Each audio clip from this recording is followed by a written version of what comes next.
नमस्कार। धूमिल पांडुलिपि में आप सबका स्वागत है। भूली बिसरी कहानी में आज सुनिए अशोक सक्सेना जी की कहानी ओवरएज। इसी तरह की कहानियाँ और उपन्यास सुनने के लिए आप हमारे चैनल को लाइक, शेयर और सब्सक्राइब करना ना भूलिएगा। सुनिए एक कहानी रोज।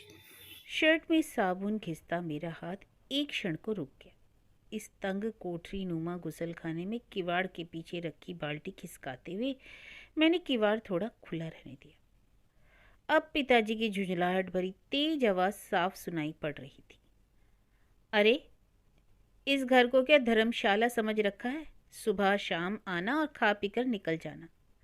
रात देर तक आवारागर्दी करते घूमेंगे और सुबह 9 बजे तक गधों की तरह पड़कर सोएंगे। तीसरा कोई काम नहीं। अभी तक तो मैं किसी तरह गाड़ी खींच रहा हूँ। समझ में नहीं आता कि इस तरह ये दोनों किस तरह जिंदगी पार करेंगे। पिताजी रोज की तरह ऑफिस जाने से पहले हम दोनों का गुस्सा अम्मा पर उतार रहे थे। मैं कहता हूँ तुम इन सपूत से कहती क्यों नहीं? मैं आखिर कब तक भाड़ झोंकूंगा? क्या कहूँ? दोनों बराबर के हो गए हैं, समझदार हैं। खुद बेचारे इधर उधर भाग दौड़ करते रहते हैं। हमारा तो नसीब ही खोटा है। अम्मा का स्वर ठंडा था। अरे, नसीब को क्यों रोती हो? यूं क्यों नहीं कहती कि दोनों हरामखोर हैं? कोई घर आकर तो नौकरी का परवाना दे नहीं जाएगा, कोशिश तो करनी पड़ती है। अम्मा चौके में बर्तन मांज रही थी। पिताजी हम दोनों भाइयों के निकम्मेपन को पर झींकते रहे और अम्मा जैसा कि उसने आदत बना ली थी चुपचाप सुनती रही। प्रतिवाद करने की ताकत वह कब की खो चुकी थी। पिताजी जब 10 बार पूछते तब वह किसी बात का एक बार जवाब देती। मैंने कभी अम्मा को बहुत खुश नहीं देखा। वह बहुत किफ़ायत से चलती। कम से कम खर्च में पति और बच्चों को अच्छा से अच्छा खिला पहना सके, इसके लिए इससे बड़े सुख की कोई बात न थी। काफ़ी कतर ब्योत के बाद महीने के अंत में वह थोड़े बहुत रुपए बचा पाती, लेकिन उसका यह संतोष सुख कुछ दिनों की राहत भर देता। वह शायद हमेशा सोच विचार में डूबी रहती कि और जो सोचती वह कभी पूरा नहीं होता। इसी मृग तृष्णा से उसकी उम्र कट रही थी। मैं गुसल खाने से कपड़े धोकर सुखाने जा रहा था कि पिताजी से सामना हो गया। फाइलों से भारी बस्ते का बोझ उठाए वे आंगन में रखी साइकिल की तरफ बढ़ गए। गीले कपड़े यूं ही अलगनी पर डालकर मैंने साइकिल बाहर निकाल दी। कैरियर पर बस्ता लगाते हुए उन्होंने पूछा, गिलास फैक्ट्री गए थे? हाँ, कल हो आया, मैंने कहा। क्या हुआ? कुछ नहीं। क्यों? क्या कहा? गुप्ता से नहीं मिले? ऑफिस में कोई जगह खाली नहीं है। टाइपिस्ट की जगह 3 दिन पहले भर चुकी। अरे, मैं हफ्ते भर से कह रहा हूँ भाई, अर्जी लिख कर दे और दे आओ। ऐसा मौका फिर हाथ नहीं आता। आज गुप्ता मैनेजर है तो कर जाएगा, लेकिन यहाँ सुनता ही कौन है? पिताजी न जाने क्या क्या बकते रहे। मैं जल भुनकर रह गया। कह तो ऐसे रहे थे जैसे खुद गवर्नर है और गुप्ता इनके बाप का दिया खाता है जो इनकी बात टाल नहीं सकता। साले ने सीधे मुंह तो बात तक न की। हाँ हाँ, ठीक है, आप माथुर साहब के लड़के हैं, जानता हूँ भाई, उनको खूब जानता हूँ, साथ पढ़े हैं हम लोग। आपके पिताजी ने मुझसे शायद आपके बारे में जिक्र किया था, पर आप काफ़ी देर से आए। मैंने 3 दिन पहले ही टाइपिस्ट रखा है। आप मिलते रहिए, कोई जगह खाली होगी तो देखूंगा। मौके से फ़ायदा उठाना कब सीखोगे? या यूं ही सारी ज़िंदगी बेकार बैठकर आवारागर्दी करते रहोगे? पिताजी का मूड बुरी तरह चौपट नजर आ रहा था। आमतौर पर दफ्तरों से लौटते हुए लोग बेहद थके, सुस्त और उदास होते हैं, लेकिन पिताजी का हाल बिल्कुल उल्टा था। सुबह सुबह ऑफिस जाते हुए इस तरह घर से निकलते गोया एकाएक सिर पर आ पड़ता है। कोई बोला वैसे टालने जा रहे हैं। ठीक है, खूब मनमानी करो तुम लोग। तुम्हारी लापरवाही तुम्हें बर्बाद कर देगी। मैं हमेशा थोड़ी बैठे रहूंगा, भुगतना तो तुम लोगों को पड़ेगा। पिताजी साइकिल लिए आगे बढ़ गए। मैं उनके झुके हुए कंधों और काली कृष्णकाय आकृति को देर तक घिसटते हुए देखता रहा। अम्मा, 10 रुपए की सख्त ज़रूरत है, तुम्हारे पास हो तो? मेरी आवाज़ में घुलाई रिरियाहट से अम्मा की आंखों में असीम वेदना तैर गई। मैं तुम्हें 2-4 दिन में वापस कर दूंगा, मैंने जल्दी में कहा तो वह धीरे से हंस दी। मुझे लगा जैसे अम्मा की आंखें कह रही हों, कहाँ से वापस कर देगा? अरे, रुपए पैसे की ज़रूरत होती है तो इनसे क्यों नहीं कहता? मेरे पास इतने रुपए कहाँ रखे हैं? कल ही तो 50 रुपए दिए थे, क्या कराया? मैं क्या सफाई देता कि कोऑपरेटिव इंस्पेक्टर की पोस्ट के लिए फॉर्म भरा था, जिसमें 35 रुपए की फ़ीस के हो गए। 8 रुपए के 3 पासपोर्ट साइज़ फ़ोटो और 5 रुपए की डाक रजिस्ट्री। बाकी बचे 2 रुपए जो मेरी जेब में अब भी पड़े हैं निकाल कर मैंने अम्मा के हाथ में थमा दिए। कल के रुपए में से ये 2 बचे हैं। सिर्फ 2? अम्मा ने किंचित आश्चर्य से पूछा। नौकरी के लिए फॉर्म भरा था, उसी में लग गए। 35 रुपए तो फीस ही थी, मैंने कहा तो वह पस्त आवाज में बोली। आजकल तो ये धंधा बना लिया है, यहाँ फार्म भरी वहाँ फार्म भरो। नौकरी चाकरी कुछ मिलती नहीं, हर बार 150 का जूता जरूर लग जाता है। अम्मा उठकर कमरे में चली गई। हाथ में ली हुई फाइल मैंने अकारण खोल डाली।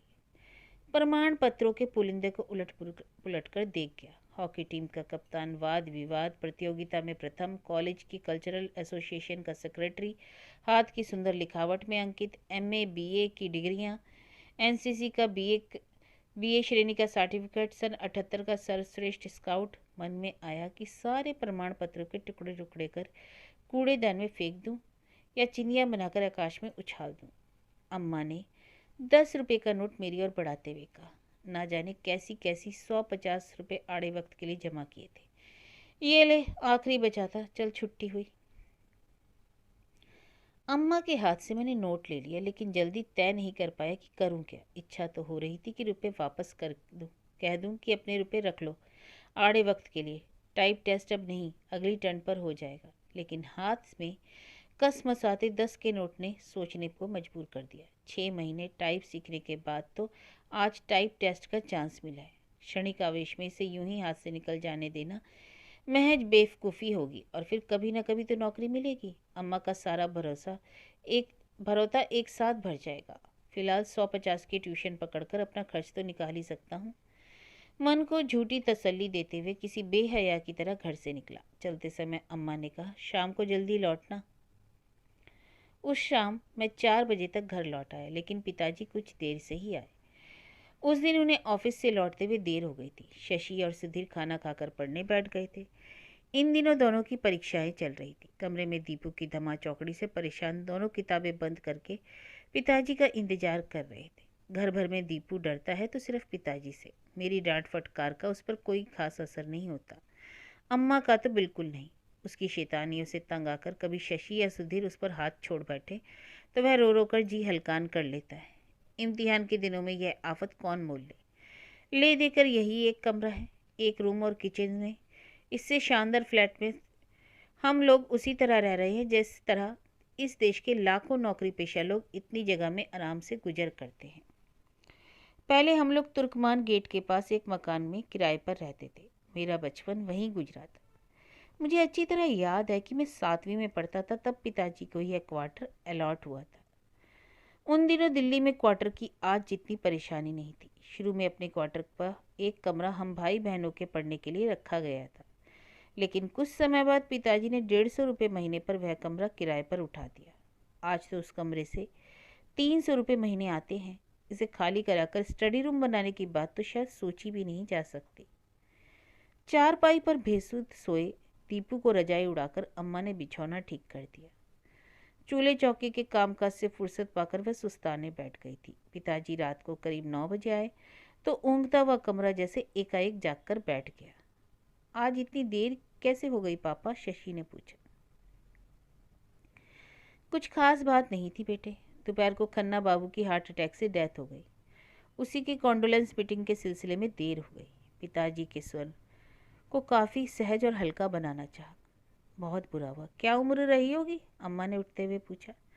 मुश्किल से 50 पार किए होंगे। औरत और 4 बच्चे छोड़कर गए। हे ईश्वर, बहुत बुरा हुआ बेचारे के साथ। अम्मा भावुक हो उठी थी। बेचारा तो मरकर मुल्तान पहुंचा। बुरा तो घर वालों के साथ हुआ। हाँ, इतना जरूर है कि उसकी जगह सरकार उसके लड़के को नौकरी पर लगा देगी। अरे आग लगे ऐसी नौकरी में, अम्मा ने घृणा से भरकर कहा। क्यों, इसमें क्या बुराई है? खन्ना अब नहीं तो रिटायर होने के बाद मरते। अब कम से कम बेटे को नौकरी तो दिला गए, सुधीर ने अवज्ञा से कहा। वास्तव में अजीब बात है। बेचारा कई साल से फाय फाय कर रहा था। लड़के की नौकरी के लिए भाग दौड़ में उसने रात दिन एक कर रखा था, लेकिन वल्ली कहीं था ही नहीं खा रही थी। बेचारे का मरकर ही पीछा छूटा। जो समस्या जीते जी हल ना कर सका, मरने के बाद अपने आप खत्म हो गई। पिताजी की निराशा भरी आवाज से कमरे में मनूस रात का आतंक जैसे धीरे धीरे उतरने लगा। घर के वातावरण में एक अजीब सी खामोशी छा गई। मौत किसके यहाँ हुई और मातम हमारे यहाँ मन रहा था। भैया शायद 2-4 महीने में आप भी ओवर एज हो जाएंगे, सुधीर ने कहा तो जैसे सोते से चौंक गया। उस क्षण पिताजी का चेहरा ना जाने कैसा हो गया। उनकी आंखों में असीम वेदना टपक रही थी। मुझसे देखा नहीं गया। घबराकर मैंने उधर से नजरें हटा ली। कमरे में फैल गए सन्नाटे को तोड़ने की गरज से मैंने सुधीर से कहा, हाँ मैं, लेकिन तुझे क्यों चिंता हो रही है? नौकरी ना मिले ना सही, हाथ पाँव तो सलामत है। अभी से तू क्यों सोचता है इन बातों को? अपनी पढ़ाई की तरफ ध्यान दे। अम्मा और पिताजी के सामने ये बुजुर्गियत भरे वाक्य में पता नहीं कैसे कह गया। उस रात बहुत देर तक नींद नहीं आई। सुधीर कहाँ तक सोच गया था। मुझे उस पर कभी आश्चर्य और कभी दुख हो रहा था। इस ढंग से नौकरी पाने की कल्पना मात्र से रोमांच हुआ है। मन ही मन अम्मा की बात को मैंने कम से कम 10 बार दोहराया। आग लगे ऐसी नौकरी में, लेकिन मन का यह छलावा ज़्यादा देर टिक ना सका। पाँव के नीचे आधार बहुत कमजोर हो तो चाहे जितना सीना फुलाकर मुट्ठियां आकाश में तानो, मन तो पाँव के नीचे ही चक्कर काटता रहे। ज्यों ज्यों पिताजी का रिटायरमेंट नज़दीक आ रहा है, मुझे लगता है त्यों त्यों घर की दीवारें जमीन में नीचे धंसती जा रही हैं। तो क्या इस घर को बचाने के लिए पिताजी को भी खन्ना की तरह? उफ, हद हो गई। मैंने मन ही मन स्वयं को बहुत भारी गाली दे डाली। सोने की कोशिश में सिर से चादर लपेटकर लेटा रहा।